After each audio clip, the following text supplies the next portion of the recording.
Oh man, there's a LAN tonight. I need a quick portable rig to get going. Look, crap, that thing's semi half apart.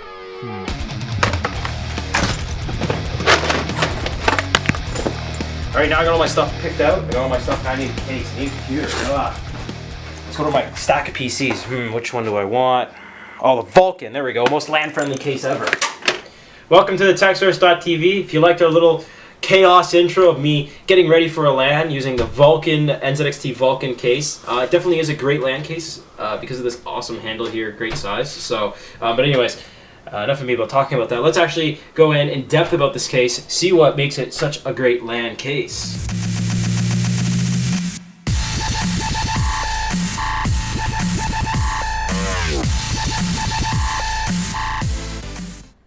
Alright, so the front of the case, as you can see, it's all black. We got two knobs on the top for fan controllers, two DVD drive bays, two 3.5-inch drive bays, and also a bottom ventilation. And also all the vents and everything, all the ports are ventilated with dust filters. So at the top of the case, we find there's a power, reset, headphone, microphone, two USB 2.0s, and an eSATA. On the rest of the top of the case, we find two 120mm fans can be installed, one pre-installed one with orange LEDs, and a handle can be installed. We have ours installed.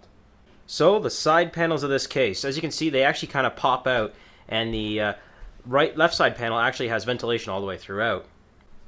And the right side panel actually has no ventilation, but again, it also pops out to accommodate for more cables. Alright, so the inside of the case. I'm just going to take a quick look at the optical base first, cable management, and where stuff really could go. So here's some of the options you got for optical base. You can put two DVD drives, two hard drives here, non-toolless, two hard drives here with toolless operation, so they actually just slide right out like that. Pretty sweet. Then you can put two video cards in this case, so a Crossfire SLI setup, even a proper SLI motherboard. Now this one doesn't support SLI or Crossfire, so your video card just kind of sits in the middle. But when you do have them, actually they put a plastic plate here so the metal of the video card or any of the solder points don't touch the case and short out, which is really smart. For cooling, you have an optional 200mm fan can go on the side. The whole side is actually ventilated. By having the side the way it bevels out, it's really smart. So you can actually put super tall CPU coolers that are actually wider than the case, because this case is actually a pretty narrow case to keep the size down, and they widened it by making the sides pop out, and actually makes it really good for styling.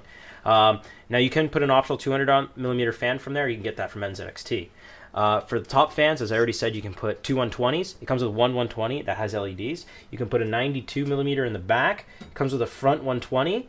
And that's pretty much it for cooling. Also, there's some extra ventilation, and the side has lots of ventilation, so that's good. And there's lots of room for all your stuff, and building in this case was very simple. It cleans up pretty easy. It didn't take a lot of time to actually build this setup. I thought it might have been harder to build, but it's actually really easy. Alright, so on the back of the case, as I already said, you can put the 92mm fan, or if you want to go even smaller, you can do 80. Two really small water cooling tubes for the holes to pass through, or the tubes to pass through the holes. We have our on and off switch for our LEDs. So there's front LEDs in the front and in the back. I'm going to show you that in a second. IL shield plate would get installed here. I would not put one in because you get extra ventilation. Our 4 expansion slots, which are ventilated, and you can put your video card there, and it gives you availability for a Crossfire SLI setup. You got holes here for ventilation, your bottom mounted power supply. It has thumb screws for both sides of the case. Alright guys, I'm just going to give you a quick glimpse behind the motherboard tray. As we can see, it has a massive CPU cutout that's like just ridiculously huge, actually almost half the size of our motherboard. And then there's lots of empty space here you can work with. Also, the back side panel, as you can see, bevels out a little bit, so that's a good couple centimeters, gives you a little extra room. Now, actual physical room behind the motherboard tray in centimeters is exactly 1. You get 1 centimeter of room behind the motherboard tray, which isn't a whole lot, but once you do add this, it's going to double it. So you got about 2 centimeters of room behind your motherboard tray, which makes it pretty easy to hide all these cables, even with cable extensions. Alright guys, so now the case is on. I have a couple of little extra fans for cooling, so it's going to be a little noisier, like the CPU fan and the video card fan. But as you can see, there's the front LED. There's the top LED from the top fan. Turn the case a little bit here. You can see the light kind of bleed through a bit. So it's pretty cool. It's not a lot of lighting effects, but it's a little bit.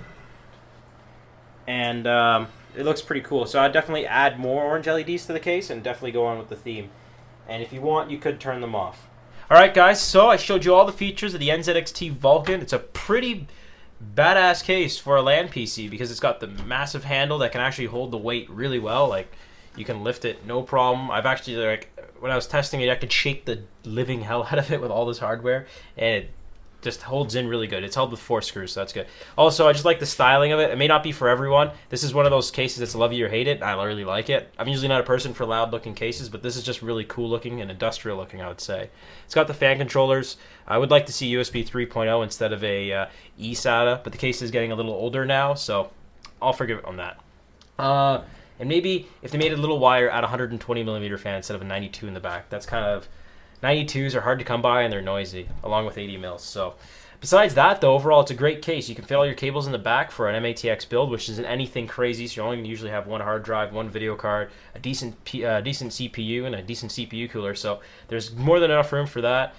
More than enough room to work in this case. It comes with everything you need in the box, and I love how all the screws are color matching and everything like that. So it's a really nice case. We definitely recommend this if you're looking for a LAN PC.